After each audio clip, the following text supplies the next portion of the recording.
Entonces, para verificar si la función que hemos creado, esta del casenter, está bien, está funcionando, está haciendo lo que en teoría debería hacer. Creo que lo hemos verificado en la anterior clase, pero lo vamos a volver a hacer un poco, ¿no? Voy a ponerle voy a borrar la memoria por si acaso, aquí adelante.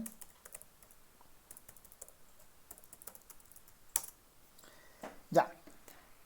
Lucero pregunta, ¿para qué hemos utilizado este comando de reassign? ¿No? Es en realidad para la reasignación, ¿no? A ver, estoy habilitando la librería de playere, la semilla y la basecita de datos que teníamos como prueba, ¿no? Nuestra función ahí corriendo.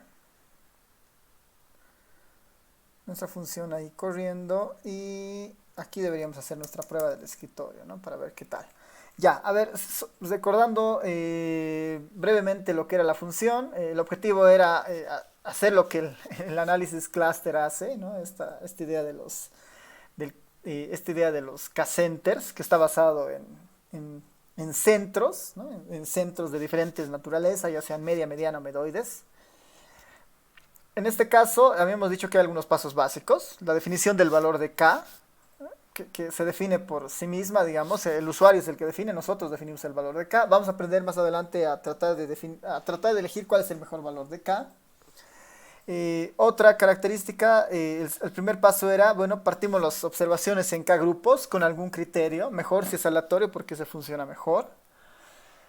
Y a partir de eso teníamos, ¿no? Que creábamos una partición, ya sea con algún centro en específico, sea media o mediana. El segundo paso era, una vez que creamos estos centros, eh, nos aseguramos de calcular la distancia para cada una de las filas a cada uno de estos centros y reasignábamos en caso de que reasignábamos el clúster de esa fila a otro clúster si es que siempre y cuando la distancia a cualquiera de esos centros era la más pequeña, ¿no? Esta idea del reasig era como nuestra llave o nuestra variable que nos va a decir en qué momento paramos de hacer estas reasignaciones, ¿no? Por eso el while acá lo que dice es, bueno, cuando no existan más reasignaciones, ¿no? Cuando la reasignación ya no sea mayor a cero, entonces esto termina. O dicho de otra forma, cuando la reasignación sea igual a cero, ya no se hace la reasignación. La idea de la reasignación acá en el fondo era que voy recogiendo todas las posiciones de la base de datos y voy viendo si se reasigna o no se reasigna, si se reasigna o no se reasigna. Si en una vuelta sobre toda la base de datos se han reasignado cosas, sigo haciendo el proceso hasta que en una vuelta sobre toda la base de datos ya no se reasignen los clusters, ¿no? Ya no existe ese proceso de reasignación. Una vez que eso suceda, lo único que tengo que hacer es devolver la base, bueno, más que todo devolver la clasificación, ¿no? La clasificación del K, cómo hemos repartido los grupos, y idealmente los centros, ¿no? Cómo han quedado estos centros que en teoría, ¿no? Siguiendo un poco la lógica del K-center, deberían ser lo más diferentes posibles, ¿no? Con la garantía de que dentro de cada uno de estos grupos son muy parecidos. Ese era un poco nuestro avance de la anterior clase. Yo creo que ya estamos en condiciones de probar nuestra función y compararla tal vez en algunos casos con la K-means, ¿no? Del ERE. Así que en este punto tengo la función kcenter, que es la que nosotros hemos creado, la función kcenter. ¿Qué información necesita esta función, ¿no? La función kcenter? Si recuerdan, necesitamos la base de datos, el valor de K, la distancia. La distancia por defecto está en euclidiana, que lo podríamos ahí dejar o también cambiarla a la Minkowski o Manhattan o a las otras distancias que hay. El centro y la semilla, ¿no? El centro igual por defecto está la media y la semilla es 1, 2, 3, 4, 5. Nosotros ahí ponemos cualquier base de datos de interés, ¿no? En este caso, para un poco cambiar esto, voy a copiarme este código de acá, perdón. Esta basecita de datos que nos habíamos creado, que era nuestra base ficticia. una base de datos ficticia, esta BD, que en el fondo era una base de datos normal con 100 variables y 10, perdón, con 100 observaciones y 10 variables, ¿no? Es una base de datos ficticia, básicamente. Eh, Voy a crearme otra vez esa base de datos, pero con otras características. Misma semilla, 1, 2, 3, 4, 5. Se va a llamar, en este caso, la base de datos BD test, digamos, ¿no? Para hacer justamente nuestra prueba. Esta base de datos de prueba la voy a poner en nuestro K-Center. BD test. BD test. Tengo algunas otras alternativas. Puedo poner el valor de K, que es la cantidad de grupos que se van a armar. Ahí la recomendación es que sea un K relativamente pequeño, ¿no? Si tengo una base de datos pequeña, el peor escenario es que pida un K muy grande. En este caso mi base de datos es de 100. ¿No? Un mal escenario en este caso sería querer armar clusters o querer armar 90 clusters con esta base de datos de 100. ¿No?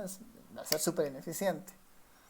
Pensaremos en un K pequeño, tal vez un K igual a 5. ¿No? Cada 5 grupos voy a crear.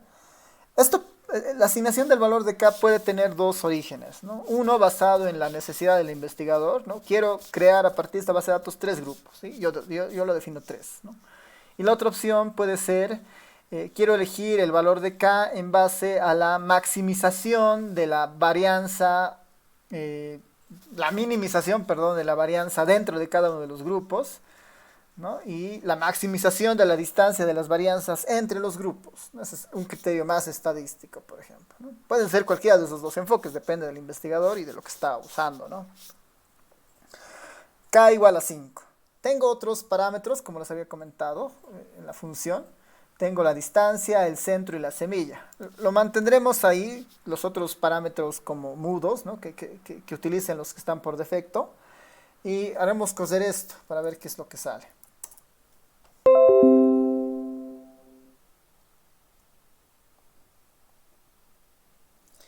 Y ya está, ¿no?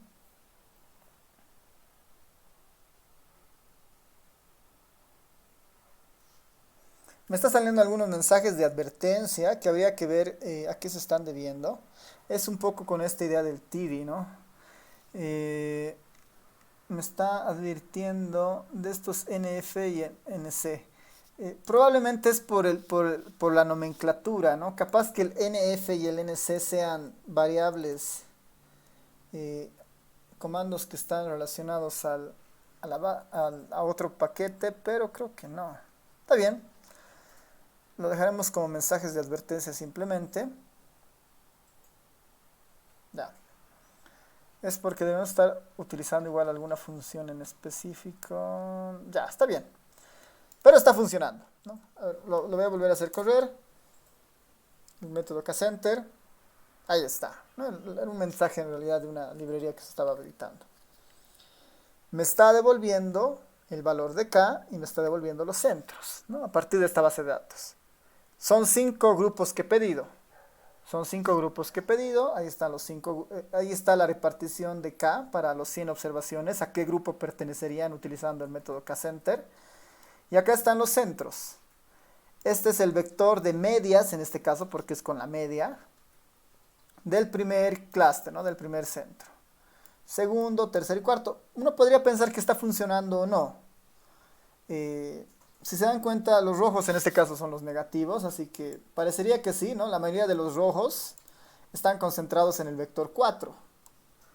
Y después hay como una especie de partición ahí en cada caso. Así que está funcionando la clasificación, no hay nada extraño en esto. Uno podría almacenar esta información en algo. Este va a ser nuestro modelo 1, ¿no? Nuestro modelo 1 de clustering, en este caso del K-Center. Nuestro modelo 2, por ejemplo, puede ser con un centro distinto, con el centro que sea igual a la mediana. No se olviden que tenemos media o mediana. Nuestro modelo 2, bueno, modelo 1 corre y está con el K-Center. Y nuestro modelo 2, el modelo 1 es con la media. El modelo 2 va a ser con la mediana. Ahí ya tenemos dos modelos. Esto es con la media. Esto es con la media. ¿Qué tenemos en el modelo 2? ¿Qué tenemos en el modelo 2? la asignación de K y también la asignación de los centros. En este caso los centros han sido construidos a partir de la mediana, ¿no? A partir de la mediana.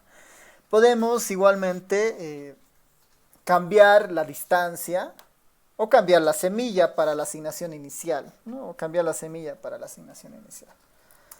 Puedo poner un modelo 3 que utilice el K-means, el método del ERE, ¿no?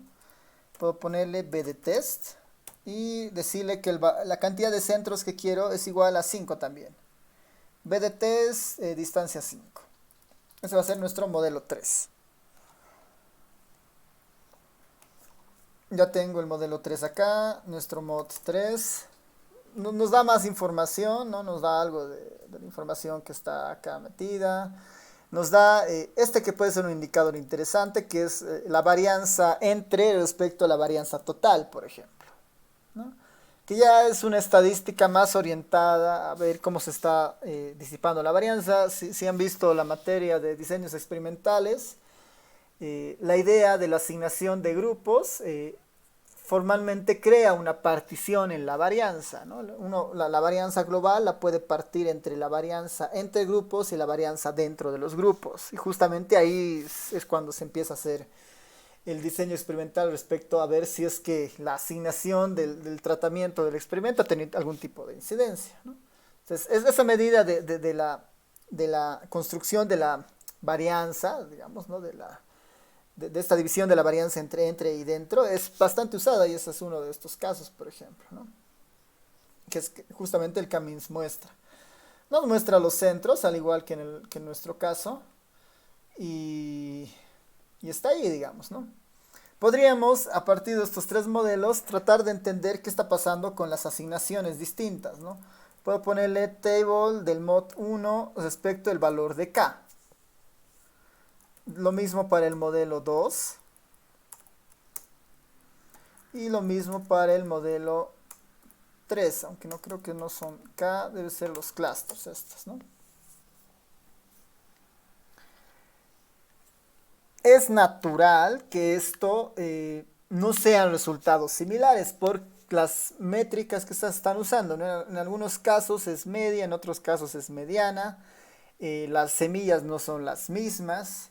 Entonces es lógico que esto suceda. Normalmente si uno no controla esto de las semillas, siempre va a obtener asignaciones de grupos distintos, ¿no? En este caso este es media, este es mediana y esto utilizando el algoritmo que tiene el K-means.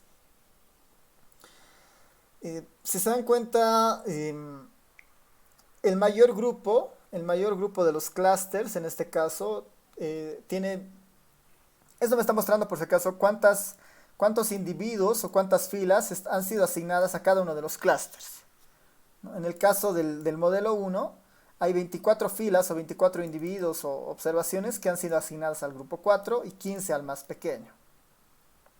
15 en el más pequeño, ¿no? En el otro, 12 a un clúster, que este es con la mediana, y 27 al otro. En este otro, que es el K-means, 31 al 4, y el más pequeño es estos 14, que hay dos 14, ¿no? Una pregunta natural en este caso sería, bueno, ¿cuál de estos modelos, el 1, el 2 o el 3, es mejor, ¿no? Eso es lo que básicamente queremos responder. Porque ya tenemos el algoritmo, y creo que lo entendemos relativamente bien de lo que hace, ¿no? Sabemos que los parte en base a un criterio de distancias.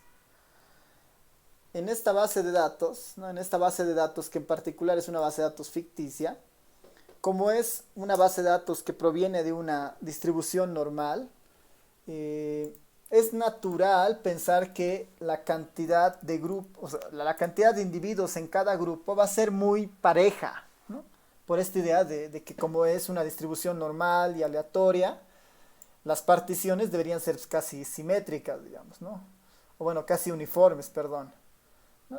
Por eso, si se dan cuenta, no hay un grupo que esté muy descompensado, ¿no? Casi todas van de 15 a 20, ¿no? Tal vez acá 15, 20, 30, pero todas van a tener en teoría la misma cantidad de casos, ¿no? Si yo le aumento la cantidad de observaciones, va a suceder algo muy parecido seguramente, ¿no? Entonces este es el método K-Center, opera de esa forma. Ya depende de nosotros un poco ver cuál código utilizar más, Uno puede crear su código a partir del algoritmo, uno puede utilizar el código que está en el R desarrollado. Creo que entendemos cómo está funcionando. Así que el siguiente paso es tratar de decidir cuál es el mejor valor para K, ¿no? Y si existen otras alternativas aparte de la media y la mediana, ¿no? Eso es creo que los que nos faltaría hacia adelante. No sé si hasta este punto tiene alguien alguna consulta, alguna duda.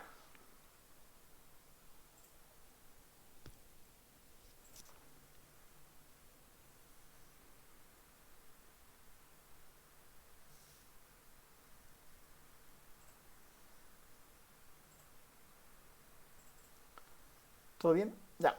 Entonces, vámonos a lo siguiente. Por si acaso, igual hemos hecho en el anterior semestre la misma función, este K-Center. Hemos utilizado algunas otras funciones más cortas. Esta dim era una opción. Nosotros hemos utilizado el nrow y el ncall, que es mucho más rápido. Para los centros, la misma idea. Eh, Ahí están los centros, que es casi lo mismo, solo que en este caso no devolvíamos los centros, devolvíamos solamente la base de datos con los clusters, ¿no? La anterior, la que hemos desarrollado en la anterior clase, en realidad es un poquito mejor que esta, ¿no? Eh, una opción bastante interesante a partir de esto sería en pensar en un gráfico que permita ver cómo se han asignado los clusters, ¿no? Esta es una tarea pendiente, por ejemplo, ¿no? Eh, una vez que hemos tenido la asignación de los clusters, ¿cómo podemos visualizar esto en un gráfico? ¿No? ¿Cómo se están comportando los clusters? ¿Qué se les ocurre? ¿Qué podríamos hacer en ese caso? ¿No? Si se dan cuenta, nuestra base de datos de prueba es esta BD-test. Son 100 datos, ¿no? Son 100 datos. Ahí están los primeros 6. ¿Cómo podemos tratar de imaginar un gráfico que me permita ver la asignación de los clusters para ver si ha sido correcta, ¿no? Bueno, no correcta, pero sino para tener una idea al menos visual de ver cómo se están partiendo los clusters en esta base de datos. ¿Qué se les ocurre en ese caso, antes de entrar a esto de validación? ¿Qué podríamos hacer? ¿Qué gráfico se les ocurre o qué estrategia podríamos tomar ahí para pensar en un gráfico que nos muestre cómo se está haciendo esta clasificación de la información? A ver, les doy ahí unos 2 minutitos para que piensen en un potencial gráfico, un tratamiento sobre la base, tal vez para pensar en un gráfico, ¿no? El objetivo es una salida para ver la asignación de los clústeres.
¿Qué tal? ¿Se les ha ocurrido alguna manera de poder visualizar esto? Dicen, en multivariadas hemos visto que se puede aplicar los dendrogramas para visualizar los clústeres. Ya. Ajá. No, ya. No es el camino, necesariamente. Un dendrograma, eh, sí es un apoyo visual, pero está dentro de los métodos jerárquicos que los vamos a ver más adelante, ¿no? En un ratito más. Los métodos K-centers son distintos, ¿no? El dendrograma se crea con otra un poco, con otra filosofía. eh, y sí, o sea, normalmente en los métodos jerárquicos se puede utilizar el dendrograma para definir el valor de K de forma visual. En nuestro caso, utilizando el algoritmo del K-center, ya tenemos un valor de K, ¿no? Ya tenemos un valor de K. Para ponérselos acá es sencillo en esta parte, un poco para entender esto. Puedo poner en la base de datos bdtest, le voy a crear una nueva variable que se va a llamar K, que va a provenir de nuestro modelo 1 del valor de K, ¿no? De nuestro modelo le estoy transfiriendo el valor de K que finalmente ha sido, ¿no? Para que aparezca este índice acá, ¿no? Esta variable nueva acá. La idea es cómo puedo yo visualizar estas 10 variables respecto a la clasificación de estos conglomerados que acabamos de crear. Ya con los conglomerados creados.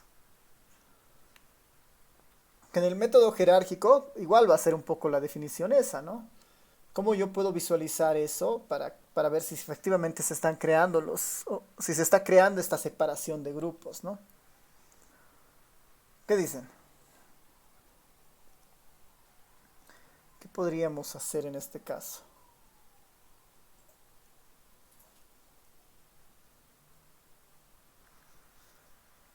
Una opción muy sencilla sería utilizar... ¿cuál es el problema en el fondo? Quiero entender cómo estas 10 variables se están comportando respecto al grupo que acabo de crear. Ese es el problema, ¿no? Es cómo veo el comportamiento de estas 10 variables a partir de los grupos que se acaban de crear.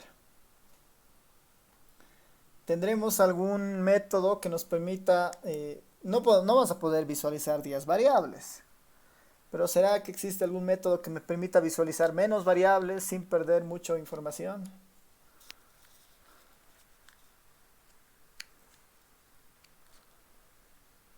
¿Qué dicen?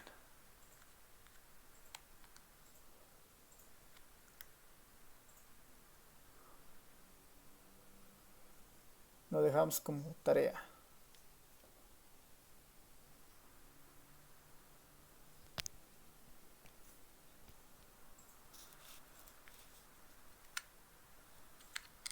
¿Qué dicen? ¿Qué se les ocurre?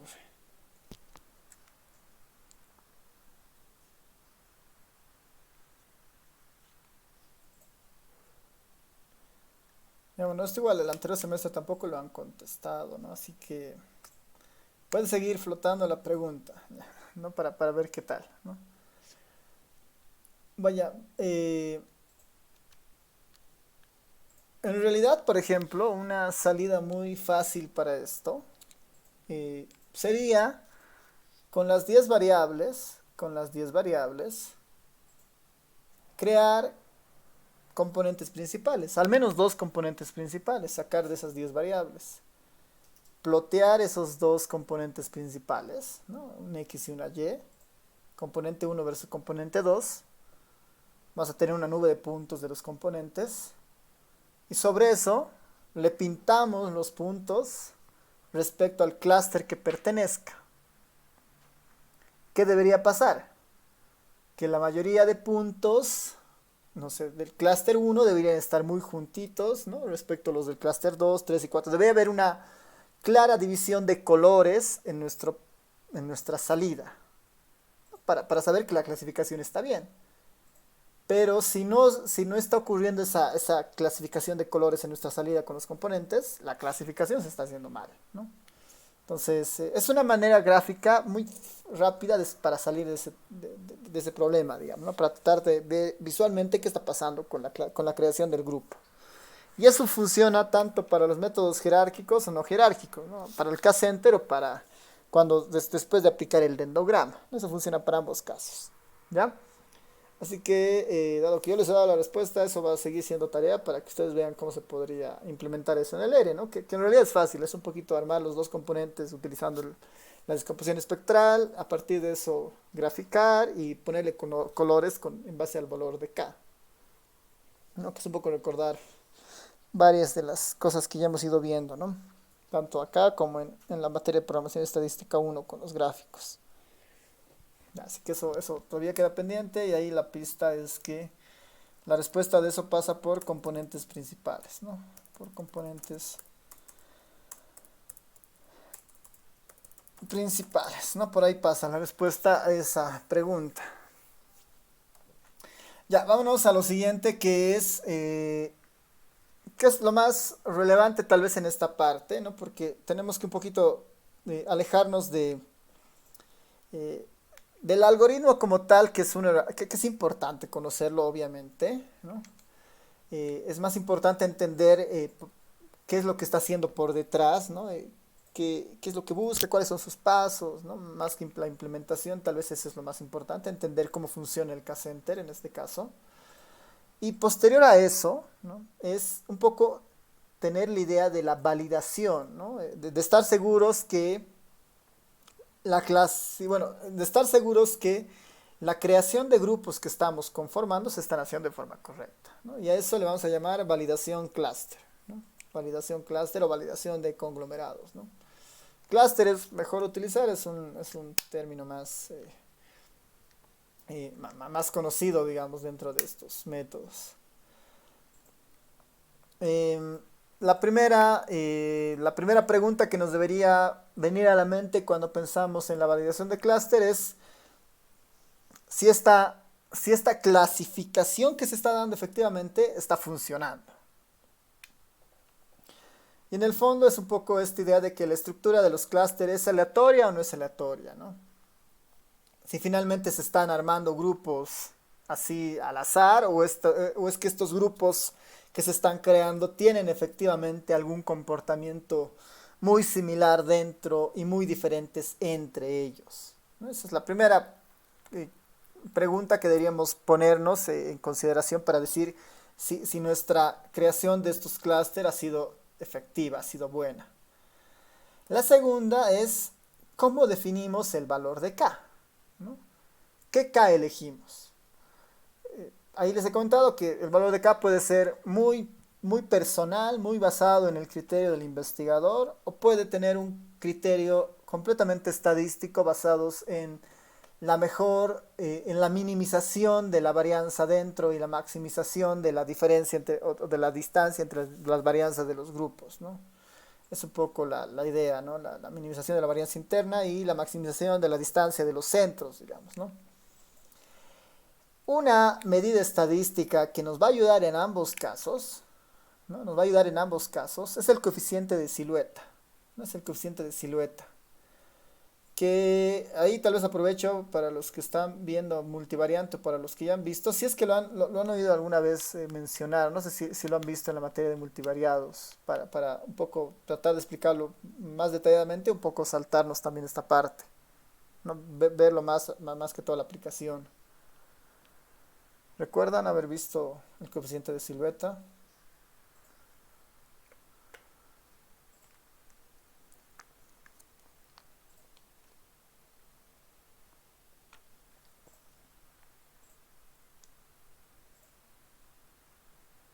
Ya, súper. Está bien.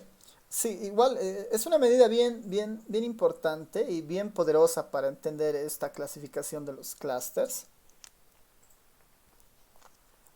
Y sí, creo que no se la trabaja mucho eh, en esa parte de los clusters, pero es un poco la medida más convencional para esto, ¿ya? Este coeficiente de siluetas. A ver, para entender un poco la idea, ¿no?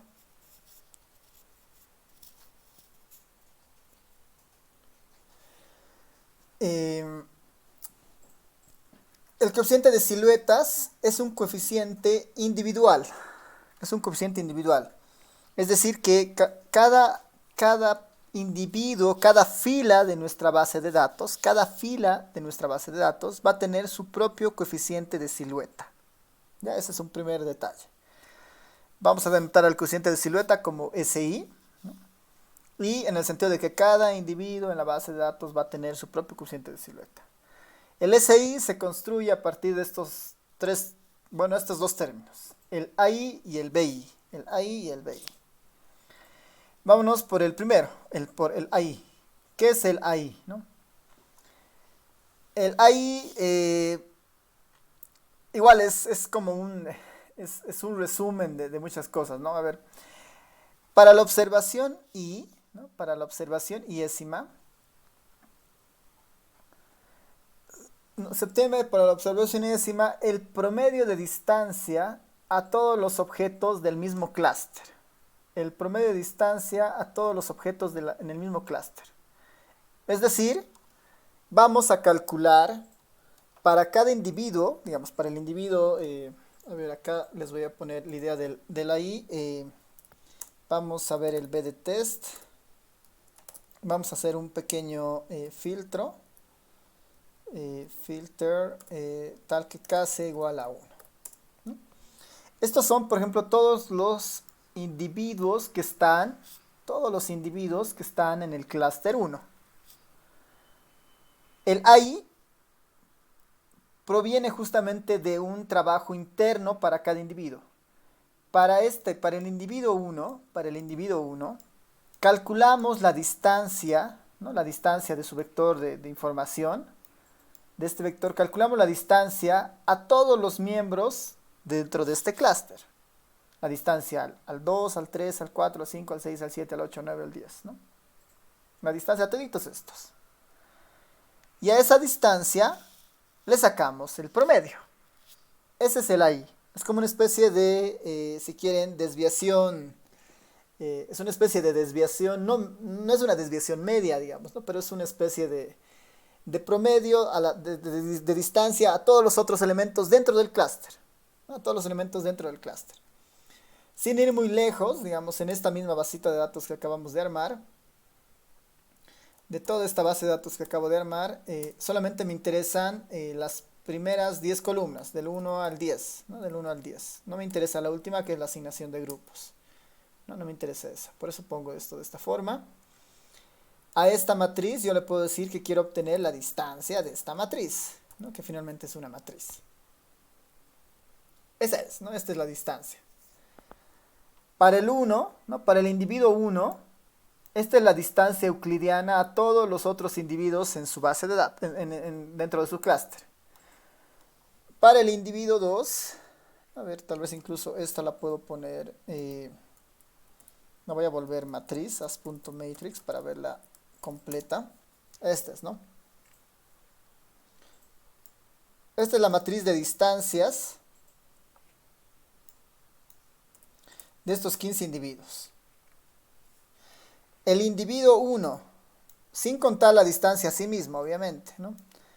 Estas son las distancias a todos los otros, a todas las otras unidades dentro de su clúster. La distancia al 2, al elemento 3, al 4, al 5, al 6, ¿no? El promedio de estos, ¿no? El promedio de todos, el promedio de esta columna básicamente sin el 0, el promedio de esos es el AI para este valor, ¿no? Ese es el promedio. Para el 2, lo mismo. El promedio de sus columnas, sin contar el 0, es el AI para el 2. Y así, el AI, cada uno de estos, del 1 al 15, van a tener su propio AI, ¿no? Su propio valor A, digamos, ¿no? Este será el A1, el A2, el A3, ¿no? Según el individuo. Si se dan cuenta, ese AI me está dando una idea de distancia del individuo respecto a sus vecinos, ¿no? Sus vecinos más cercanos. Es una distancia entre sus vecinos más cercanos que esperaríamos que sea muy pequeña pensando que pertenecen al mismo clúster. Esa es un poco la idea. La medida BI tiene un poco el mismo espíritu, ¿no? Tiene el mismo espíritu de la medida BI, pero ya no se trabaja eh, sobre los mismos sobre los mismos elementos dentro del clúster, ¿no? La medida BI se obtiene para la observación iésima como el promedio de distancia a todos los objetos de los otros clústeres, ¿no? A todos los objetos de los otros clústeres. eh, Se obtiene la distancia y se obtiene el promedio de esas distancias. Ese es el BI, por ejemplo, ¿no? Ese es el BI. Es para este primer individuo, por decir, ¿no? Para este primer individuo, a ver, vamos ahorita, ¿dónde está el valor acá? Aquí está. Por ejemplo, para este primer individuo que pertenece al clúster 1, ¿no? Para este primer individuo que pertenece al clúster 1, el A lo calculamos como el promedio de distancias dentro de su grupo. Y el B lo calculamos como el promedio de distancia, pero a todos los elementos que no están en su grupo, a todos los elementos que no están acá, ¿no? A los que están en el 2, en el 3, en el 4 y en el 5, en esos clústeres. Le calculamos la distancia de esta fila a todas esas otras filas que no están en el clúster 1, le sacamos el promedio y ese es el valor de B. Y ese es el valor de B. Si hubiera una buena clasificación, ¿no? Si hubiera una buena clasificación, ¿qué debería suceder con B y A? ¿Qué debería suceder con B y A si hubiera una buena clasificación? ¿Qué dice?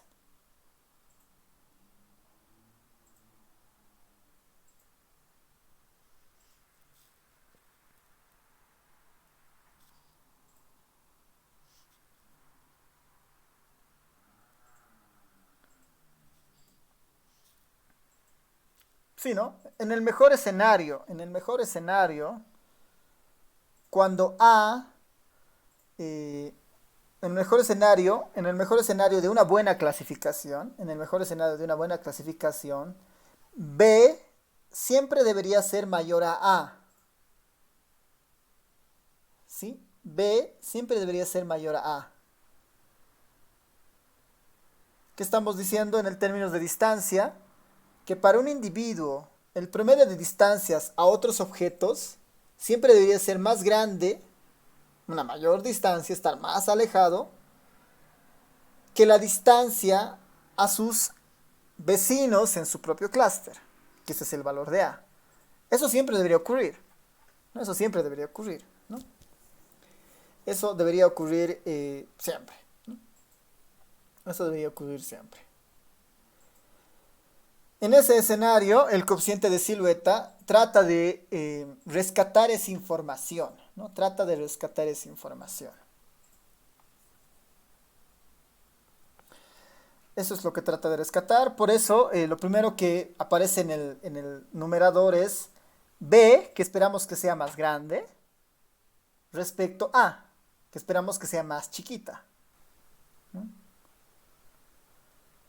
B respecto a. Las distancias siempre son positivas. A y B siempre van a ser positivas. Lo que nos interesa es una relación de orden, ¿no? ¿Quién es más grande que quién? Si B es más grande que A, el coeficiente de silueta va a ser positivo. Si B es más grande que A, el coeficiente de silueta va a ser positivo. Que sea positivo es una buena señal, porque nos está diciendo que la distancia de ese individuo es más corta a los elementos de su clúster que a los de otro clúster. Si es negativo, si el coeficiente de silueta es negativo, estamos en problemas porque lo que nos está diciendo es que la distancia a los elementos de su propio clúster es más grande que la distancia a los elementos de los otros clústeres, ¿no? Y eso no debería suceder. Eso no debería suceder. Entonces, cuando aparezca un coeficiente de silueta negativo, la primera pregunta de la estructura de los clústeres, aleatoria o no, ya se pone en duda, digamos, porque hay una mala asignación, hay una mala clasificación, y eso se puede deber a que no existen patrones demasiado relevantes para crear los grupos. No hay un grupo, no se puede clasificar esa base de datos muy bien porque las variables no están muy correlacionadas, no hay muchos patrones ahí de asociación. Esa puede ser una señal de coeficientes de silueta negativos, de una presencia masiva o muy grande de coeficientes de siluetas negativos, ¿no? ¿Se entiende? ¿Se entiende la funcionalidad del coeficiente de silueta, de la relación del B y del A?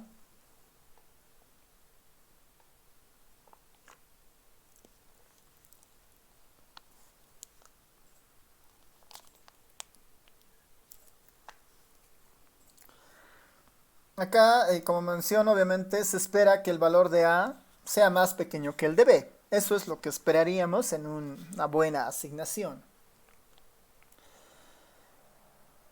En el mejor de los escenarios, ¿qué pensaríamos que debería suceder con el A?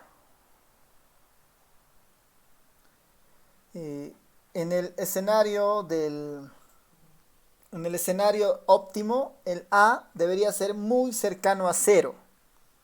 Ese es el mejor escenario. Que A sea cercano a cero significa que la distancia de cada individuo a sus vecinos dentro de su propio clúster es así muy parecida. Es decir, que se parecen mucho entre ellos, ¿no?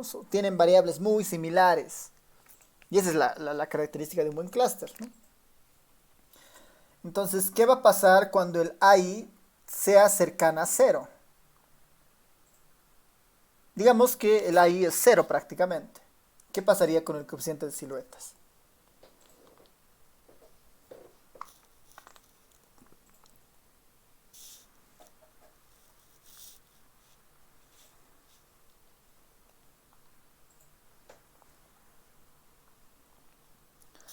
¿Qué pasa cuando el coeficiente de silueta? ¿Qué pasa con el coeficiente de silueta cuando A es cero?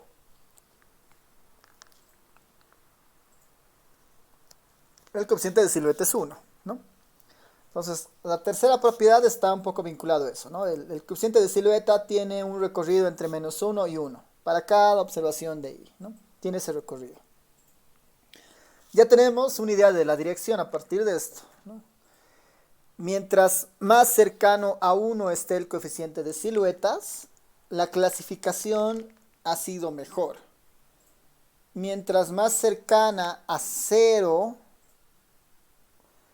o a -1, digamos, o a los negativos, estamos en una mala situación. No estamos en una buena clasificación. No estamos en una buena clasificación.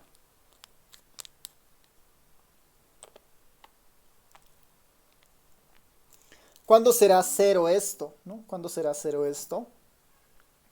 Seguramente cuando la distancia entre estos dos sea muy pequeña, sea muy cercana a cero, ¿no? Cuando la distancia entre el BI y el AI sea muy cercana a cero, siendo el B todavía un poco más grande que el A. En ese caso el coeficiente de silueta va a ser muy cercano a cero, ¿no? Cuando estos dos sean muy parecidos. Y en ese escenario nos está indicando que la distancia hacia los individuos del mismo clúster o los otros clústeres es muy parecida, así que eh, es una mala situación igual, digamos, hay una mala asignación de grupos, ¿no? Entonces del 0 hacia el -1, -1 es lo peor, digamos, ¿no? Definitivamente la clasificación no está funcionando, ¿no? 0 ya es una advertencia de que no se están creando buenos grupos, ¿no? Y bueno, 1 cercano a 1, ¿no? 6, 0,6, 0,7, 0,8, ya es una muy buena aproximación. Este coeficiente de siluetas se utiliza muy bien, puede tener otros usos seguramente, ¿no?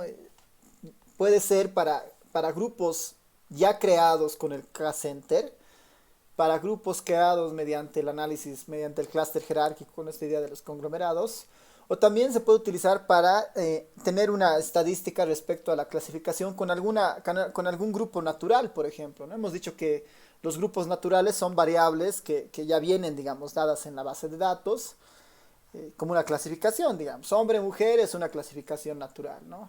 Departamento, provincia, municipio son igual clasificaciones naturales basadas en divisiones político-administrativas, ¿no? Entonces, este coeficiente de silueta se puede aplicar en esos contextos también, ¿no? El único requisito para hacer eso es tener definido ya la asignación de los grupos, ¿no? Ya haber creado esos grupos mediante cualquier formato, ¿no? Clúster jerárquico, no jerárquico y todo eso.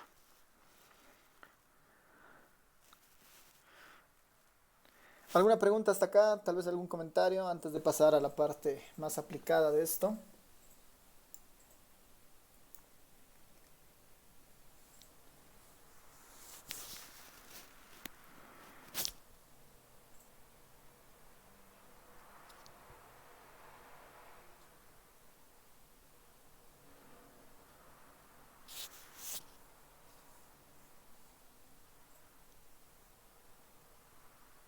No, nada.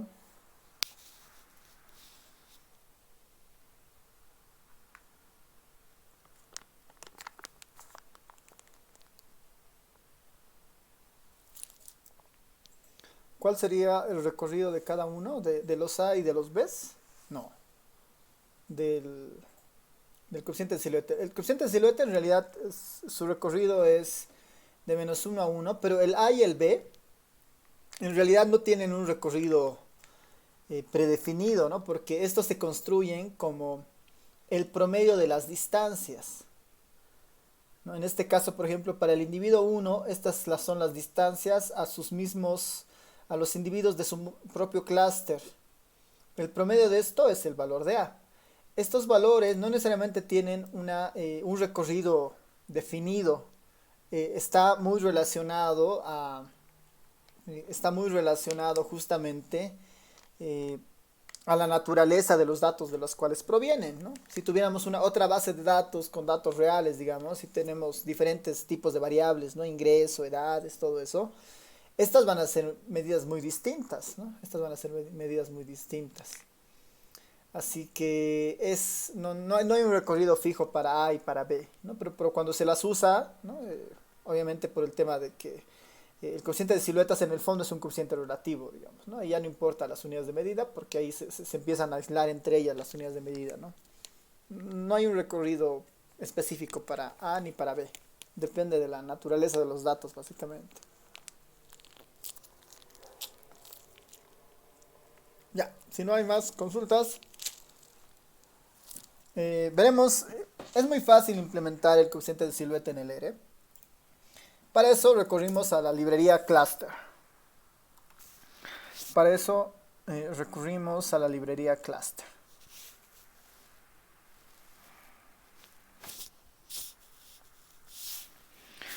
La librería Cluster, dentro de sus paquetes, una opción hubiera sido programar, que tampoco es tan complicado si se dan cuenta, ¿no? Es un tema de obtener distancias y sacar promedios, y después hacer esta operación. No es un tema muy complicado. Pero lo bueno es que el mismo, este coeficiente como tal eh, ya está construido dentro de la librería Cluster, ¿no? Dentro de la librería Cluster voy a cargar esa librería y está ahí funcionando, ¿no? La librería Cluster. Eh, voy a... em, Voy aquí tal vez cambiar un poquito para utilizar nuestra base de datos, ¿no? Recuerdan, tenemos nuestra base de datos, nuestra B de test, ¿no? Tenemos nuestra base de datos, nuestra B de test. Tenemos nuestra B de test. Y tenemos de esta base de datos los distintos modelos. El modelo 1, el modelo 2 y el modelo 3 que habíamos hecho arriba. Modelo 1 con media, con nuestra función. Modelo 2, media con nuestra función. Perdón. Modelo 1, media con nuestra función. Modelo 2, mediana con nuestra función. Modelo 3, el camins del R. Tenemos esos tres. Así que vale la pena, sobre esos tres, hacer justamente la prueba, ¿no? Entonces, a ver, perdón, me he ido muy abajo. Acá.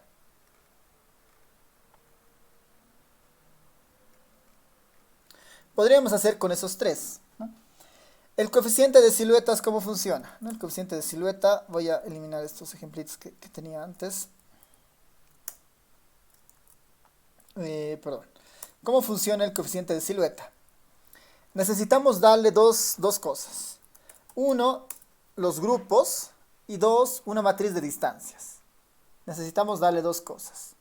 Los grupos, la clasificación de los grupos y la matriz de distancias de esa base de datos. Eso básicamente necesitamos darle para que funcione el coeficiente de silueta. Entonces, ¿qué podríamos hacer acá? Para el modelo 1, ¿no? Para el modelo 1, a ver, antes de eso, sacaremos la matriz de distancia que vamos a utilizar esto para todos. Hemos hecho esto sobre la base de datos BDTest. Obviamente sin contar al valor de K, que ya lo había puesto antes, ¿no? Sin contar a la variable K. O si quieren, de las 10 primeras variables, es lo mismo, ¿no? El BDTest es sobre las 10 primeras variables, ¿no? Sobre las 10 primeras variables. Deberíamos sacar la matriz de distancias. Esto es un insumo para el coeficiente de siluetas. Esta matriz de distancias, según sea el caso, siempre se va a poder calcular, ¿no? Esta es nuestra matriz de distancias para el BDTest, ¿no? Este es un insumo. Esta la voy a guardar en una variable auxiliar, ¿no? Se llama auxiliar simplemente ahí.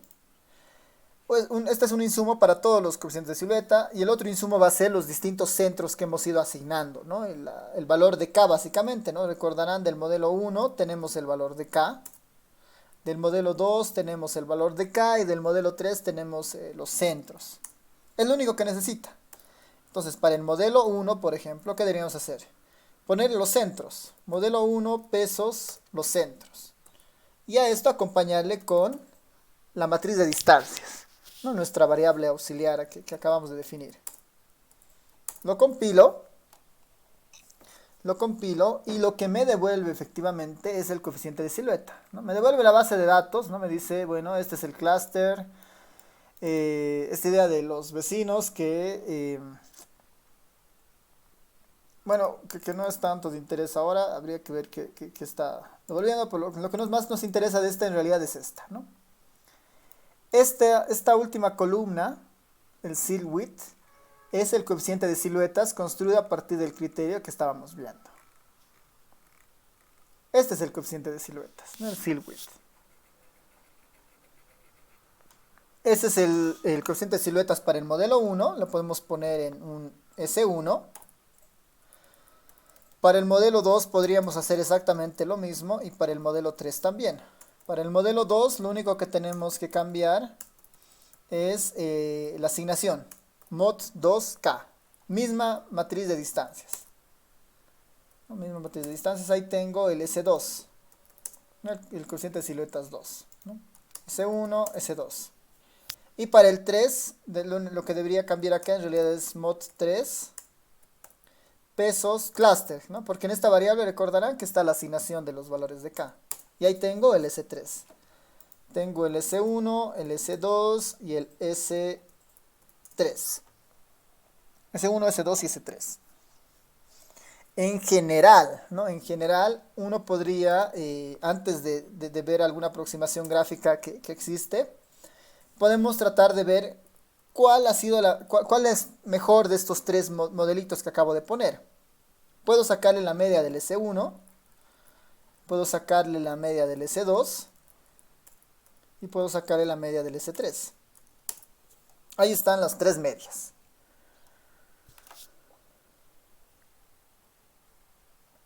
Perdón, no es S1, no es S2. Tenemos que hacer un trabajito más acá.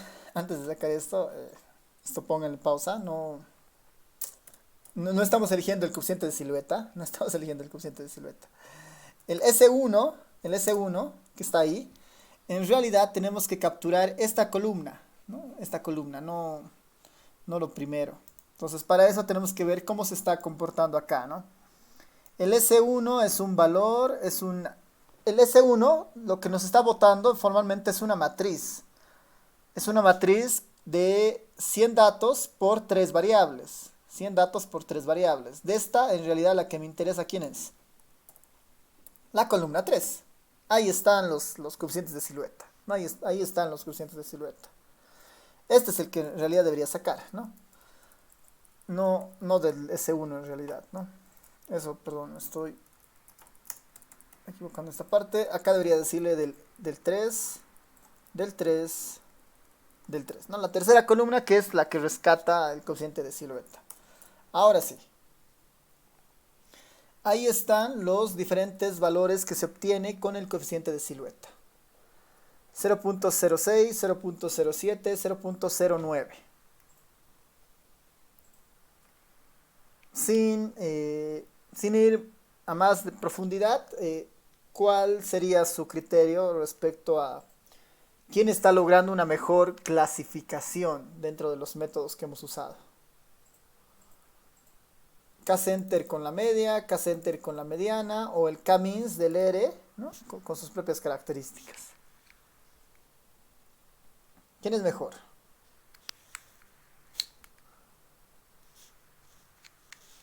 El K-Means, ¿no? El K-Means está logrando un valor mucho más alto, ¿no? Mucho más alto del coeficiente de siluetas, y hemos dicho que el coeficiente de siluetas es mejor mientras más grande sea, ¿no? Este es un buen criterio para mostrar qué es lo que está pasando ahí, ¿no? ¿A qué se debe esto? Bueno, justamente debe ser a que el método K-Means tiene algunos algoritmos de optimización para repartir K que le permiten, digamos, ser un poco mejor, digamos, ¿no? Eso está bien ahí.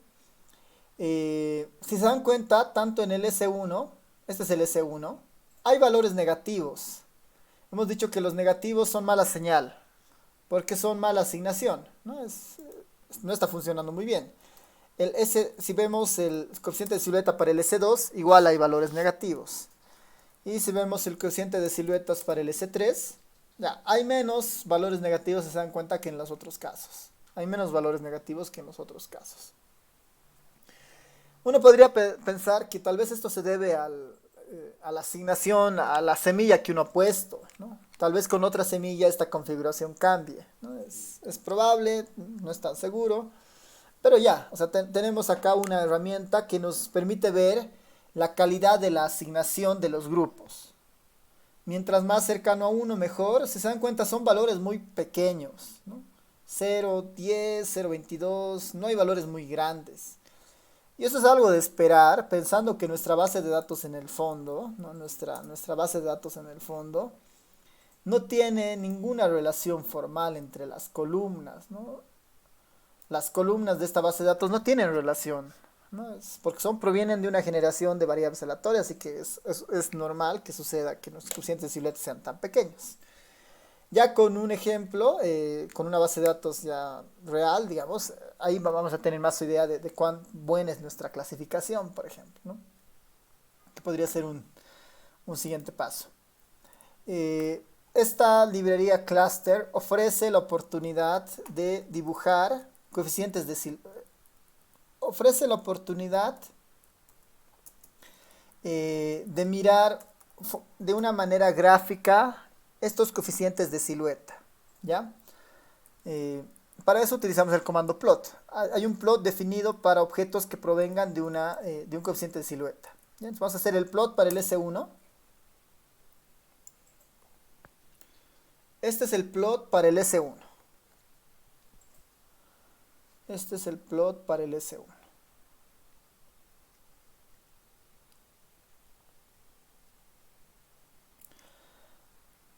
Este es un buen gráfico para empezar a mirar cuán buena ha sido la clasificación, ¿ya? Este es un buen gráfico para mirar eso. Nos está numerando los clusters, ¿no? Nos está numerando el cluster. El eje X es la configuración del valor de la silueta, ¿no? De 0 a 1, de 0 a 1. Y lo que se está graficando acá en realidad es para cada individuo de la base de datos, cuánto alcanza su coeficiente de silueta. ¿Cuánto alcanza su coeficiente de silueta? Obviamente, mientras más cercano a 1 fuera, es mejor. En todos estos casos, todos los grupos están cercanos a 0,2, 0,3. Y siempre hay unidades que están con un coeficiente de silueta más alto, es decir, que se parecen más a otros individuos. Pero en la medida de eso, esto va cayendo, y hay algunos individuos, ¿no? Que no, para nada se parecen a los individuos que están dentro de su clúster y se parecen más a otros, por ejemplo, ¿no? ¿Dónde están los mayores problemas? Esto nos puede ayudar a detectar qué clúster no está pudiendo bien hacer esta división. El clúster 4 claramente tiene problemas, y el clúster 5. Estos dos clústeres, por ejemplo, tienen esta desviación tienen más negativos que los otros, ¿no? Uno podría pensar que el 1, 2 y 3 están bien, pero el 4 y el 5 están en problemas. Nos dan más información, nos dan el promedio global del clúster, en este caso 0,7. Nos dan una idea de cuántos elementos hay en cada clúster, 15, 23, 20, 24, 18. Y también nos dan una idea del promedio del coeficiente de silueta. Que obviamente el que tenga un coeficiente de siluetas en promedio más alto es el grupo que está mejor conformado, es más robusto, digamos, ¿no? En este caso, el clúster 3, él tiene el coeficiente de silueta más alto. Sin embargo, no es tan alto, ¿no? Pero tiene el coeficiente de silueta más alto. Podríamos nosotros ver el plot del S2 que utiliza la mediana. Este es el que utiliza la mediana. Aquí hay más problemas tal vez en algunos casos. Tenemos, y podemos ver el plot del S3 que es el que utiliza el K-means del R. Y ahí tal vez en este caso podemos visualizar claramente a qué se debe, digamos, ¿no? Claramente los ha clasificado de una mejor forma. Y solamente el clúster 5 tiene todavía algunos problemas, digamos. Hay unidades que no están bien clasificadas, ¿no? Que tienen menor distancia a otros clústeres que a los individuos de su propio clúster. Este gráfico de siluetas, si se dan cuenta, es fácil de interpretar, ¿no? Es bastante sencillo de entender una vez que vemos qué significa el coeficiente de siluetas, ¿no? Sin entrar en una base de datos real para que no nos demore tiempo, podemos ver un ejemplito del mismo gráfico, pensando en el gráfico más que todo, de la base de datos Iris, que es una base de datos de flores, ¿no? de características de algunas flores. Voy a compilar simplemente para tres clústeres, ¿no? Para tres clústeres, y les voy a mostrar el coeficiente de siluetas, ¿ya? Les voy a mostrar el coeficiente de siluetas de esta base de datos. Ahí está, por ejemplo, en este caso.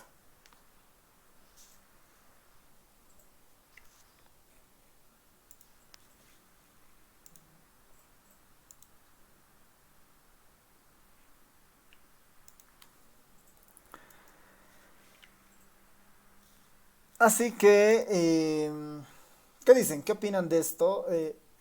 Pensando en la base de datos Iris, que son flores, digamos, en esta se puede ver claramente, digamos, cómo está funcionando los clústeres, ¿no? No hay ninguna mala asignación. Bueno, hay 150 casos, tampoco son muchos. No hay una mala asignación para ningún caso. El clúster 1 tiene muy buena relación del coeficiente de siluetas. Todos son mayores a 50. Su promedio es 80 del coeficiente de silueta. Muy buena clasificación. El clúster 2 un poco menos, 45. Y el clúster 3, 42, un poco menos. No hay ninguna mala asignación. No hay ningún mal comportamiento en este caso si quieren. Y el coeficiente de silueta global es de 0,55. ¿No? Así que si es que vemos desde ese punto de vista, el coeficiente de silueta es muy útil para mirar estas cosas, ¿no? Es muy útil para mirar qué tan bien se está haciendo estas asignaciones. Y es una herramienta muy poderosa al final, ¿no? Porque ya estamos entrando a la etapa de evaluar cuán bien ha sido la asignación del clúster. Lejos de aceptar si el algoritmo funciona o no, es ver si está, bueno, lejos de ver si el algoritmo, digamos, está funcionando o no, es ver si el algoritmo funciona para lo que tiene que hacer, que es clasificar, ¿no? Y el coeficiente de siluetas nos da justamente un buen panorama sobre eso. ¿Preguntas, dudas en este punto?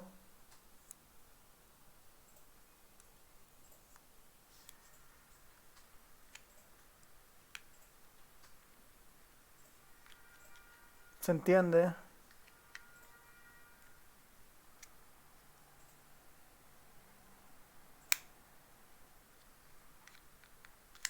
Ya, claro, claro que sí. Eh, Mientras el coeficiente de silueta sea más cercano a 1, significa que la distancia de los individuos, ¿no? La distancia de los individuos es más cercana a los individuos de su propio clúster, que eso es lo mejor, ¿no? Si es más cercana a 0 o a -1, significa que la distancia de un individuo en particular, es más cercana a los individuos de otros clústeres que a los individuos de su propio clúster. Y eso no debería pasar porque es el contrasentido de lo que quiere hacer el clúster, ¿no? En nuestro caso, con nuestra base de datos ficticia, ocurre eso, ¿no? Tenemos un gran grupo de individuos acá para el clúster 3 cuya distancia es más cercana a otros clústeres que a los elementos de su propio clúster, cosa que no debería pasar, cosa que no debería pasar. Ahora, mientras más cercano a uno sea mejor, ¿no? En este caso, porque son datos de una simulación, probablemente estén justamente por 0,2, no es lo óptimo. En el caso del dato de la base de datos Iris es un claro ejemplo que si tuviéramos que evaluar, por ejemplo, en este caso, cuál de los tres clústeres tiene una presencia mucho más homogénea dentro, mucha más homogénea dentro, es decir, se parecen con mucha más fuerza, sería el clúster 1, porque tiene el coeficiente de siluetas más alto. Mientras que el coeficiente de silueta sea más alto, significa que los individuos dentro de ese clúster se parecen mucho más. A diferencia del clúster 3, que si bien es cierto, no es un mal número, 0,42 es un buen, o sea, está bien todavía, digamos, ninguno es negativo. Todavía, digamos, las distancias entre los individuos a su propio clúster y a los otros clústeres como que están ahí contribuyéndose o quitándose algún espacio para que esto baje, digamos, a 0,42. En algunos casos hay individuos que tienen distancias a su propio clúster muy cercanas a cero, ¿no? Es decir, que las distancias a su clúster y a los otros clústeres son muy parecidas, cosa que no debería pasar, pero para el clúster 3 hay individuos que tienen ese comportamiento acá, por ejemplo. Tal vez esto podría ser una señal de que tal vez es necesario utilizar más clústeres, por ejemplo. ¿Qué tal si en el caso de esto del iris, en vez de utilizar 3 clústeres, utilizamos 5, digamos, ¿no? Veremos si con eso mejora nuestro comportamiento. Con 5 clústeres, ahí está el comportamiento de los 5 clústeres. El clúster 2 ahora es el que se consolida con mayor forma. Sin embargo, los otros coeficientes de siluetas no son tan buenos como los cuando tenía una partición de 3. En una partición de 3 tenía mejores coeficientes de silueta, 0,80, 45, 42. Con una partición de 5 tengo 0,76. ¿No? He desmejorado de alguna manera el coeficiente de silueta para un grupo. Y ahí justamente viene el uso del coeficiente de silueta para definir el valor de K. Uno podrá darse cuenta que el mejor valor de K va a ser de alguna manera el que esté logrando un mejor coeficiente de silueta. Si con un determinado K el coeficiente de siluetas cae, no es un buen K, digamos, ¿no? Sin ir muy lejos, acá podemos probar, digamos, con dos, ¿no? Dos grupos. El promedio de dos grupos en el coeficiente de siluetas es de 0,68. Mientras más cercano a 1 ha sido mejor la clasificación. Si esto le subo a 3 clústeres, el coeficiente de siluetas 0,55 ha bajado, no es tan bueno. Si esto lo subo a 4, 0,42. Si esto lo subo a 5, 0,46, ha mejorado algo. Si esto lo subo, por decir, a 10, digamos, sin ir muy lejos, coeficiente de silueta de 0,32. Si se dan cuenta, en todo ese juego que hemos hecho para los diferentes valores de K, el mejor momento para el coeficiente de siluetas en promedio ha sido cuando era igual a 2. O sea, ahí ya tendríamos de alguna manera un criterio para elegir el valor de K. ¿No? Con K igual a 2 tenemos el mejor comportamiento del coeficiente de siluetas. Y uno podría decir, este es el mejor escenario, por ejemplo.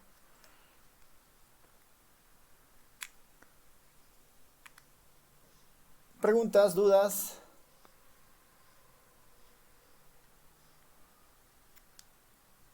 ¿Sí? ¿Se entiende ahora mejor?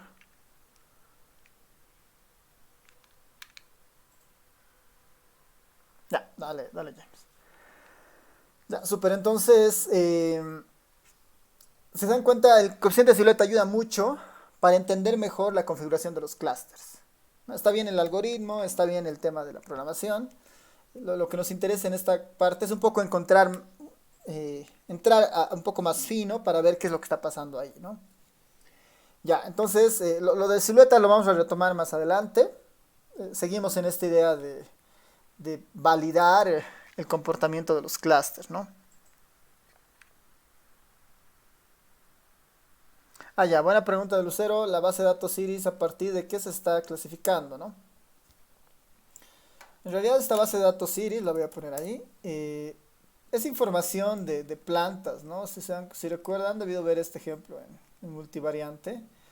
Creo que son tres especies donde se mide, digamos, el ancho, el alto del pétalo de este sepal, que seguramente es una característica de la planta. Y bueno, en base a estas cuatro variables se construye un clúster, ¿no?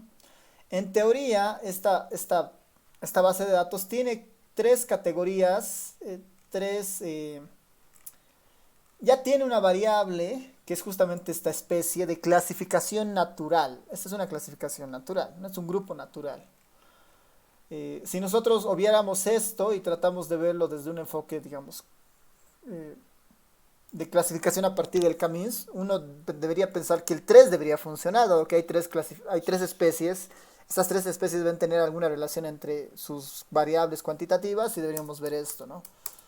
Pero con tres especies el coeficiente de siluetas es de 0,55. Con dos era mejor, por ejemplo. Con dos era de 0,68. O sea, y habría que ver es que seguramente alguna de estas plantas, ¿no? Es muy similar a otra, digamos, ¿no? Una de estas debe ser muy similar a la otra y una sí es un poco diferente. Uno podría pensar en eso si es que la clasificación natural y la clasificación estadística tienen sus conflictos ahí, ¿no? Ya, entonces, vámonos al siguiente punto. Vámonos al siguiente punto. Perdón. Vámonos al siguiente punto que trata de dar más herramientas para volver este análisis clúster un poco más robusto. ¿Ya? Así, para eso tenemos que incorporar este nuevo elemento que ya lo hemos ido comentando antes, ¿no? Pero todavía no lo habíamos formalizado en el ERE así de una forma aplicada, y es la idea del medoide, ¿no? Es la idea del medoide. El medoide es el competidor de la media y de la mediana, ¿no? El medoide es el competidor de la media y de la mediana. Es una medida de tendencia central. Tiene más usos en la parte multivariante que en la parte univariante. Y en la univariante igual se puede obtener un medoide. El principio es exactamente el mismo. Sin embargo, en el campo multivariante, el medoide está, al igual que el caso de la media o la mediana, vinculado a un vector de media o un vector de mediana. En este caso es un vector de medoide, digamos, ¿no? ¿Cuál es la particularidad de un medoide? Es el punto de datos que es menos diferente de todos los otros puntos de datos.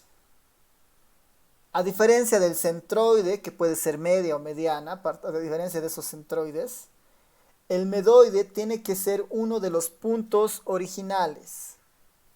Tiene que ser uno de los puntos originales. Este tema es sumamente importante. Lo que nos está diciendo en el fondo es que, por ejemplo, para la base de datos que teníamos acá, ¿no? Para la base de datos que teníamos acá, esta BD, nosotros construíamos centros, ¿no? Si recuerdan, construíamos centros. El modelo 1 tenía sus propios centros, ¿no? Que eran los que se calculaban a partir del promedio de los individuos que están en el clúster 1, se saca sus centros y este es el vector de medias, ¿no? Para el modelo M2, este es su vector de medianas, perdón. Este es el vector de medianas para el modelo 2. En el caso del Camis del ERE, perdón, no son centros en este caso. En el caso del Camis del ERE, estos son sus centros, que igual son medias, ¿no? Camis es con la media. ¿Cuál es el cambio trascendental del medoide? Es que estos centros, ¿no? Este vector de medias, en este caso, ¿no?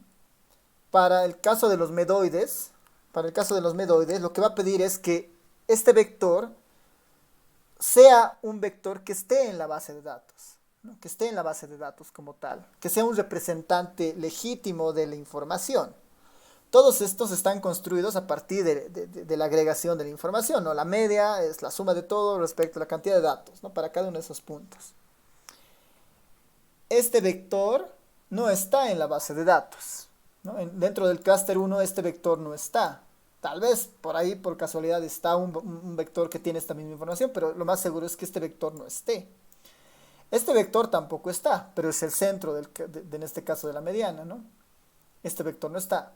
Lo del medoide lo que pide es que justamente los centros que se vayan a definir sean datos que efectivamente se encuentren en la base de datos, sean filas que estén en la base de datos.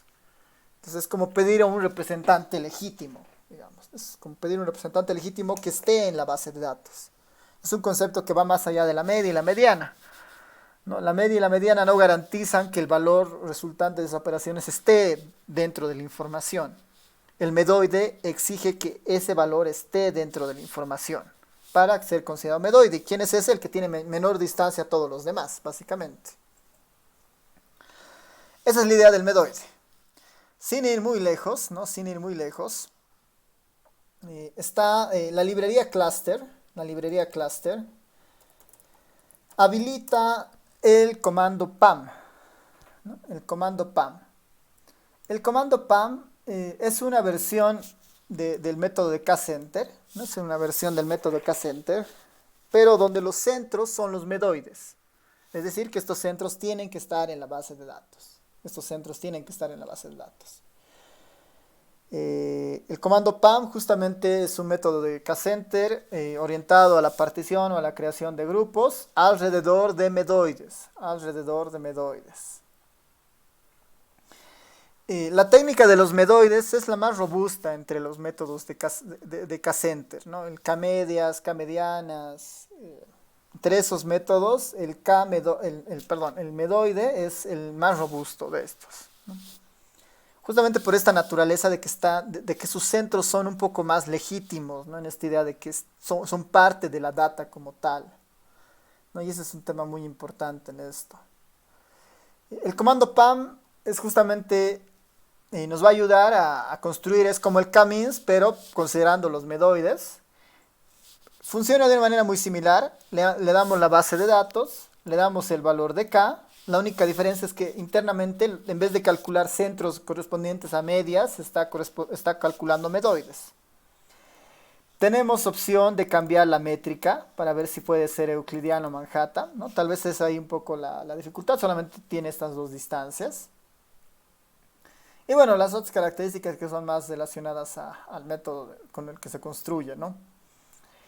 Entonces, podemos hacer una prueba para el método PAM con nuestra base de datos test, con nuestro bdtest, y crear nuestro modelito 4, nuestro modelo 4. El modelo 4 utilizando medoides, con la base de datos de prueba, y utilizando un k igual, a ver, déjenme recordar, nuestros modelos 1 tenían 5 centros, entonces igual le pediremos 5 centros al PAM. Misma idea, digamos, ¿no? bdtest, k igual a 5. En este caso, por defecto, la métrica que se utiliza es euclidiana, ¿no? Que está bien, digamos, todos estamos haciéndola con esa idea. Así que voy a hacer correr el modelo 4. Ya está, ¿no? Ya ha corrido nuestro modelo 4. Veremos qué nos devuelve el modelo 4. Tenemos los medoides. Misma idea que antes, ¿no? Los medoides. ¿Cuál es la diferencia sustancial en este caso? Que estos de acá, a ver, para mostrarles con más fuerza que era el medoide. bdtest, filtro. Bueno, no, todavía no puedo hacer eso, ¿no? A ver. Estos son los medoides. Ahorita les muestro lo que quería hacer. Lo que nos está garantizando el medoide es que esta primera fila, con todas sus variables, está en la base de datos. Es un miembro de la base de datos. Lo mismo con el 2, 3, 4 y 5. Cada uno de estos centros que ya son los medoides están en la base de datos. Eso nos garantiza esta idea de los medoides. ¿Qué más tenemos en esta base de datos? Perdón, modelo 4. Tenemos la asignación de los clusters. Ahí están. 1, 2, 1, 2, 3, 1, 2, 4, 5. La asignación de los clusters, ¿no? Veremos qué tan bien se está comportando este medoide, ¿no? Y para eso vamos a utilizar el coeficiente de silueta. ¿Qué necesita el coeficiente de silueta? Lo único que necesita es la asignación de los clusters y el auxiliar que tenía antes, que era justamente, bueno, nuestro auxiliar, le voy a cambiar acá, ¿no? Esta distancia, ¿no? Esta distancia la voy a volver a poner acá para que no se solape cuando programemos, cuando lo ponga en los apuntes esto, ¿no? Necesitamos la matriz de distancias. Y sobre esa matriz de distancias calculamos el coeficiente de siluetas, ¿no? Es nuestro S4. Clustering y la matriz de distancias. Vemos el plot del S4.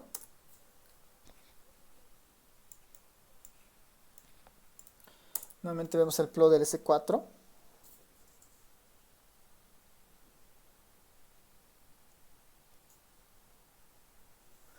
¿Qué tal?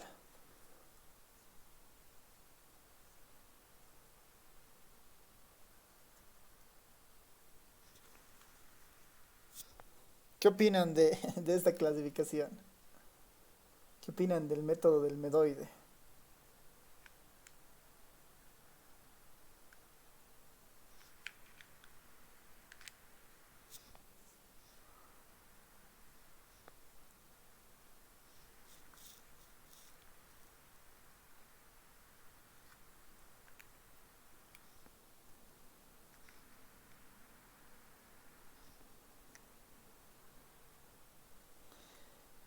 Para empezar, el coeficiente de siluetas es muy bajo, 0.04.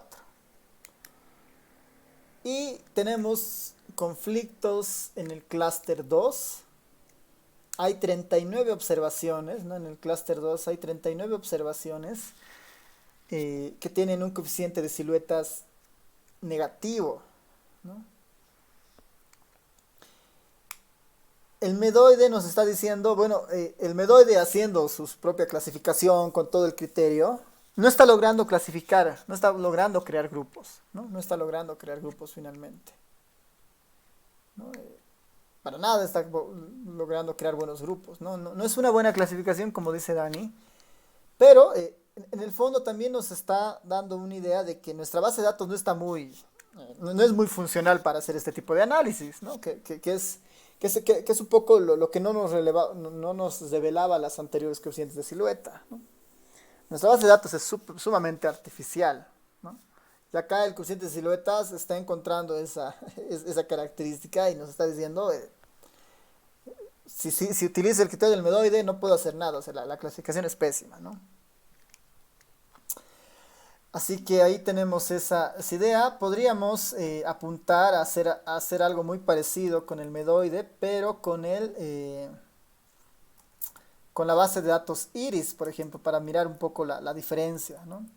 Aquí le voy a poner el iris para el PAM, ¿no? Para esta clasificación. Este se va a llamar auxiliar 2.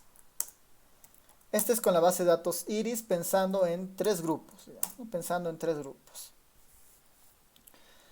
La misma idea, voy a calcular un coeficiente de siluetas utilizando la base de datos iris, que ya sabemos que sí tiene un comportamiento ahí interno, ¿no? Esta se va a llamar SS para no confundirla con la anterior. Este es utilizando el auxiliar 2 o el cluster.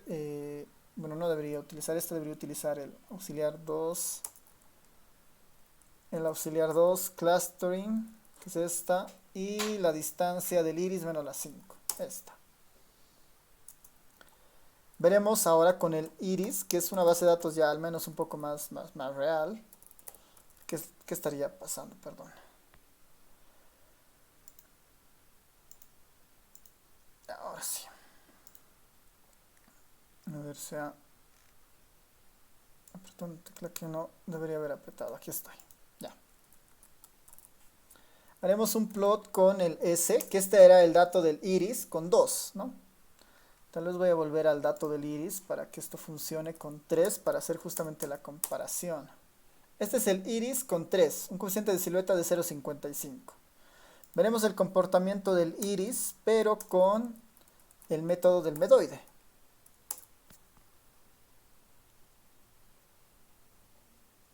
Este es el método de medoide. Coeficiente de silueta 0,55, sigue siendo igual. Hay un leve movimiento interno de clasificación, 50, 38, 62, 50, 38, 62, ¿no? Están logrando exactamente lo mismo al parecer, ¿no? Es la misma clasificación, los coeficientes de silueta son muy similares. Estoy haciendo algo mal, auxiliar, auxiliar 2.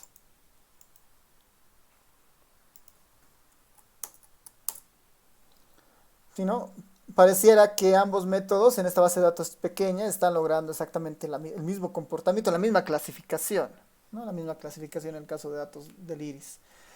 Probablemente los vectores de medias, ¿no? Tal vez ahí podríamos ir mirando si es existido alguna diferencia. Auxiliar 2 sus centros y en este caso el otro, el auxiliar 2 sus medoides, ¿no? Son diferentes centros, sin embargo han logrado una clasificación, parece muy parecida, muy igual, ¿no? Pero los centros son distintos, ¿no? Sus centros son distintos. Ya, súper. Entonces vámonos al siguiente punto. No sé si tienen consultas sobre esto.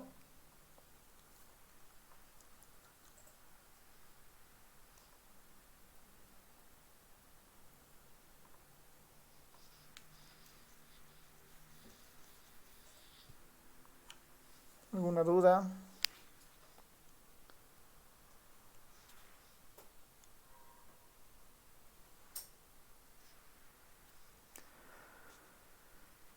Ya, vamos entonces al siguiente punto que es la siguiente parte para validar un clúster. ¿Cómo determinamos el valor de K? ¿No? ¿Cómo determinamos el número óptimo de K?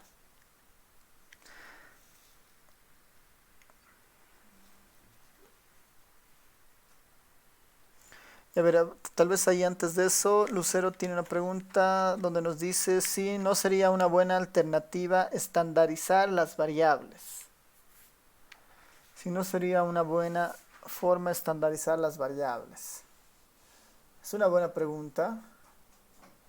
¿Qué dicen? ¿Existe algún tipo de implicación de trabajar con las con las variables en su formato, digamos, en su forma original? ¿O si las estandarizamos? ¿Creen que existe alguna diferencia?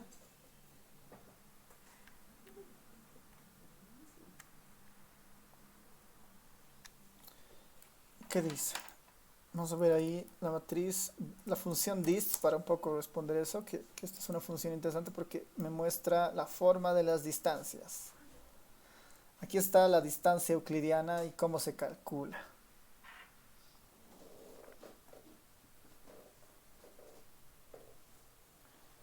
¿Qué dicen?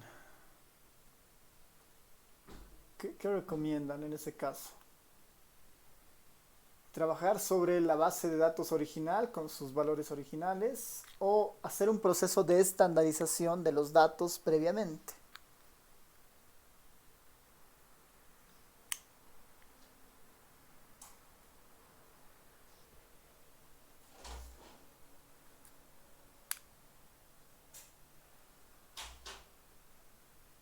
¿Influirá en algo o no influirá en nada?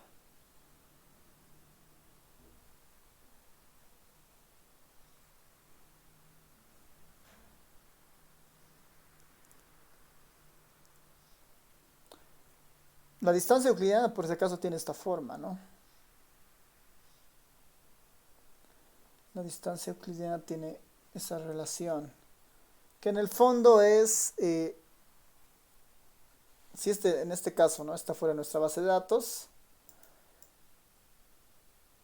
cada uno de estos individuos, o sea, la información de este individuo, la distancia hacia un par, en este caso al segundo individuo, digamos, 5 menos 1, perdón, 5 menos 6 elevado al cuadrado, más 3.4 menos 2,9 elevado al cuadrado, más 1.5 menos 4.5 elevado al cuadrado, más 0.2, 1.5 elevado al cuadrado. Esas distancias se suman y a esa distancia se le saca la raíz cuadrada. Esa es la distancia euclidiana. ¿Será que hay un efecto en la naturaleza de las variables que puede estar afectando estas distancias? Perdón, para pensar en una medida relativa.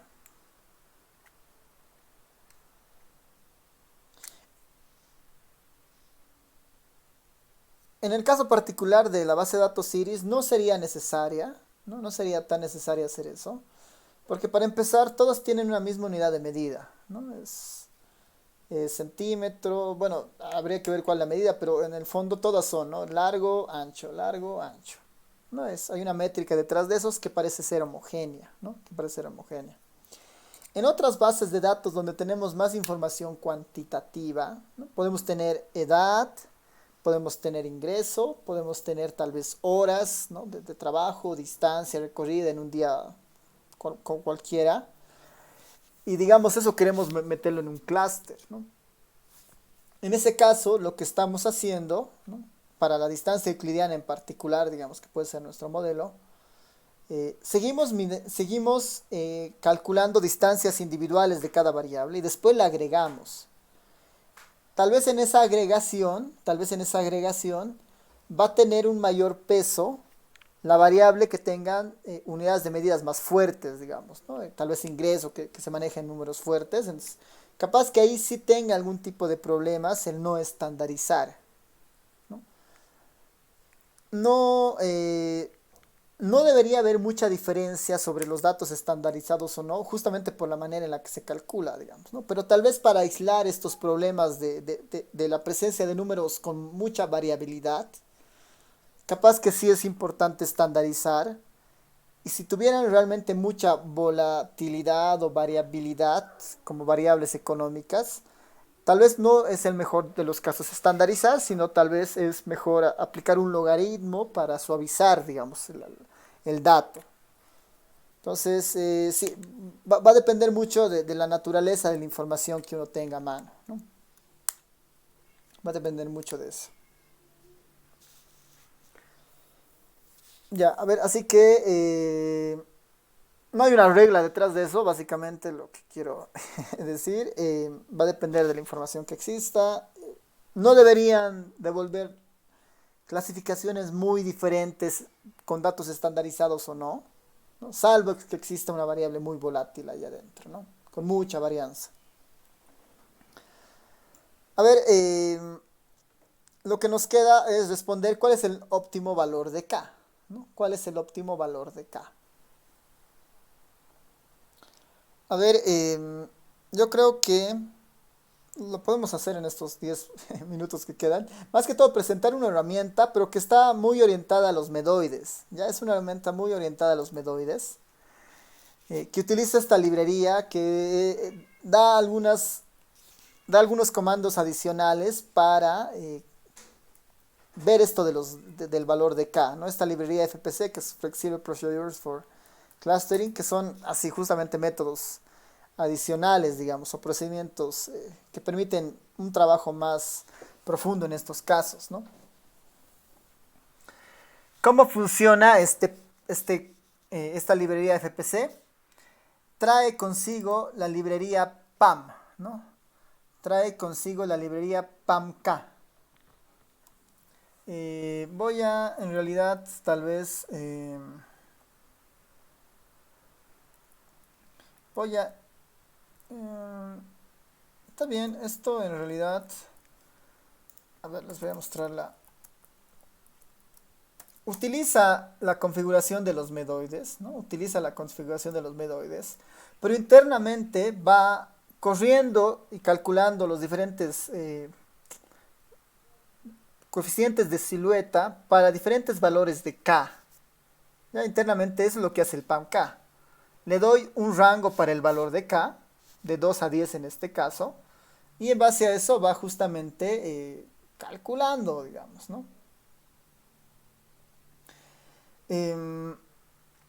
Este de acá, el criterio para evaluar cuál es mejor, o qué se toma como métrica para decidir quién es mejor, es en realidad medidas orientadas eh, justamente alguna métrica que me diga qué caso es mejor, digamos. En este caso, el coeficiente de siluetas está determinado con ASW, ¿no? Esta es una abreviación en realidad para decirle que quiero utilizar el criterio del coeficiente de siluetas para evaluar el mejor valor del K. Por defecto está el coeficiente de siluetas, ¿no? Por defecto está el coeficiente de siluetas, ¿no? Que es justamente el más utilizado en este caso, ¿no? Voy a compilar para la base de datos Iris para valores de K de 2 a 10. Para valores de K de 2 a 10. Use PAM, en realidad está orientada a que utilice la información, utilice el algoritmo que está en el comando PAM de la librería cluster, ¿no? Es básicamente para eso. Vamos a ver la solución ahí, ¿no? Están las salidas, ¿no? Las salidas para estos. ¿Quién es el que me interesa de esta salida? ¿No? ¿Quién es el que me interesa de esta salida? Viene a ser este de acá, ¿no? Este de acá. El criterio, si quieren, ¿no? El punto de comparación. Y como nosotros hemos dicho que sea el coeficiente de siluetas, lo único que me está mostrando es el promedio del coeficiente de siluetas, ¿no? El promedio del coeficiente de siluetas.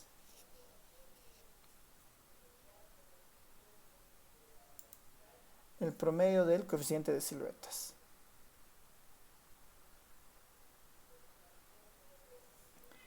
A ver, revisaremos si todo está bien acá.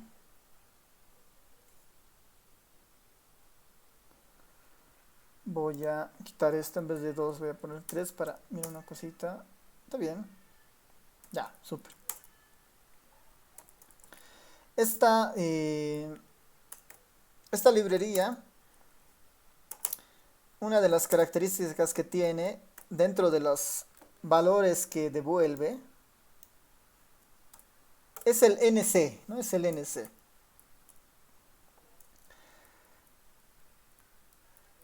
Utilizando el criterio de siluetas para valores de K que varían de 2 a 10, ¿no? Para la base de datos Iris. Dentro de la solución, digamos, de este modelo, se guarda este valor NC, que es el número de clúster recomendado a partir de este criterio. ¿Cuál debería ser el valor de K? Eso es lo que me está devolviendo. ¿Cuál debería ser el valor de K? El valor de K, según ese criterio, debería ser de 2. ¿No? El valor de K, según este criterio, debería ser de 2.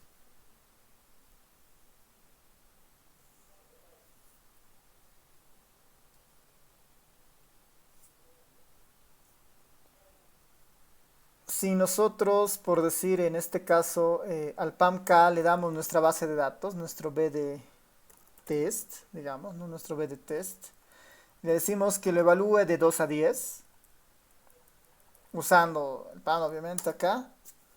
Ahí está, por ejemplo, ¿no? En nuestra base de datos, por ejemplo, en nuestra base de datos, lo que recomienda, siguiendo el método de siluetas, es que deberíamos hacer una partición de máximo de 2, ¿no? En nuestra base de datos. La partición máxima debería ser de 2.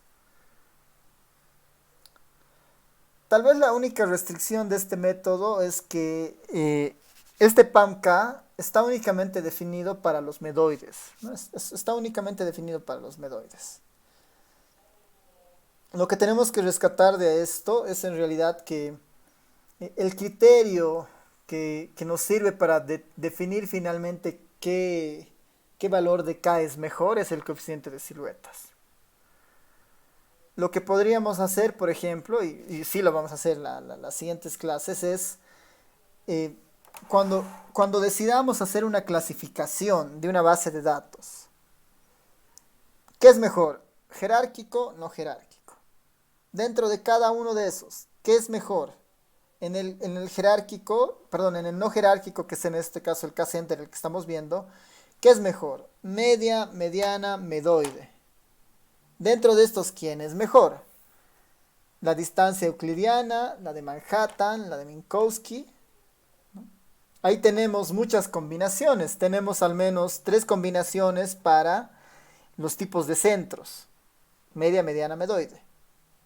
Para la parte de abajo tenemos al menos igual 2 combinaciones, pensando en la Euclidiana y la Manhattan. Ahí tenemos 2 por 3, 6 posibles clústeres que se podrían armar, ¿no?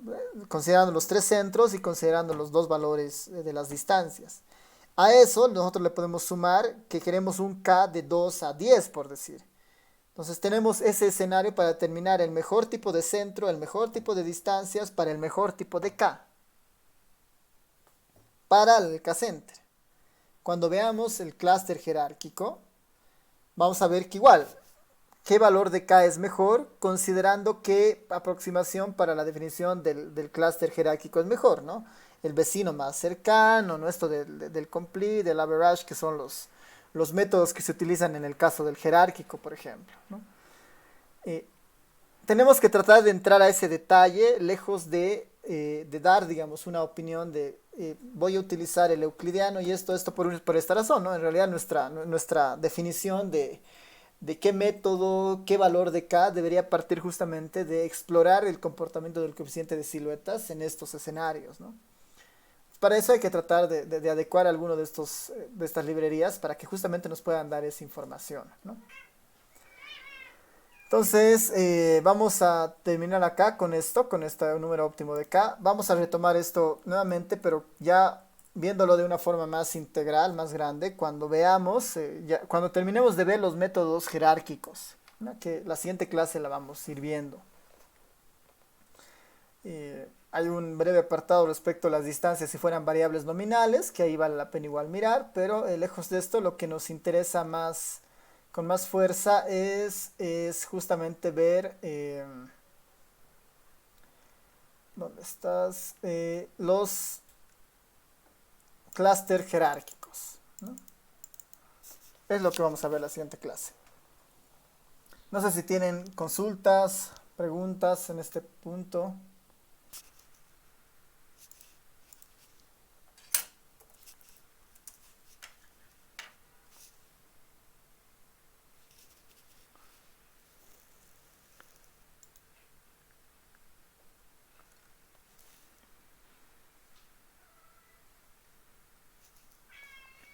Tenemos 2 clases más para ver esto de los clusters, así que la siguiente vamos a ver todo esto del clúster jerárquico con alguna de estas otras distancias y una clase le vamos a dedicar a ver un ejemplo sobre esto, sobre una base de datos, ya sea la del cómputo, de elecciones, ya sea sobre la encuesta hogares, sobre la ENSA, ¿no? Para un poco ya mirar todo esto y redondear lo que hemos ido viendo, pero ya con una base de datos nacional, ¿no? Ya, entonces terminemos acá y nos vemos el día lunes. El día lunes, que sería nuestra última semana de clases respecto a este tema y después estamos entrando a la parte de regresión. Nos vemos. Chao, chao.